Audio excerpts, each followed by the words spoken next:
Le conseil d'administration de la Ligue a validé ce mercredi la nomination de Nicolas de Taverneau au poste de directeur général de LFP Média. Il remplacera Benjamin Morel, pas pour le même salaire, salaire un peu au-dessus, je crois, mais c'est éminemment politique, lui qui est aussi le conseiller de Rodolphe Saadé pour CMA Média,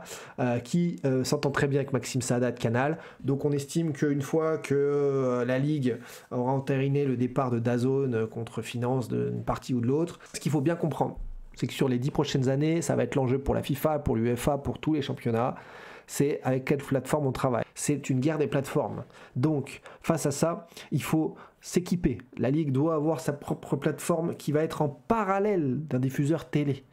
avec des montants en effet qui sont moindres. Développe ta propre plateforme comme l'a fait depuis des années le NBA League Pass, en payant ou en gratuit avec des contenus différents, mais en tout cas tu fais grimper ça petit à petit pour que le jour où ça doit prendre le dessus, tu sois prêt, déjà prêt, et non pas tout de suite du jour au lendemain, bon bah on lance notre chaîne Ligue 1. Non, il faut que les gens s'y habituent, se l'approprient, apprécient s'abonner année après année, il faut offrir des abonnements, faire de l'influence, il y a un truc, tout un mécanisme à mettre en place, et non pas en un mois, 2 mois, et une arrivée comme ça du jour au lendemain pour dire bon on vous impose ça. Et c'est en parallèle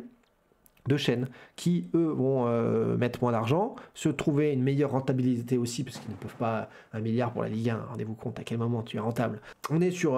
en effet, une situation où la Ligue 1 va se redresser, avec l'Olympique de Marseille aussi qui annoncera de façon inévitable son changement de cap de propriétaire, ça va relancer le foot français, et aussi par un changement de paradigme de droit télé, de diffusion des contenus, et voilà,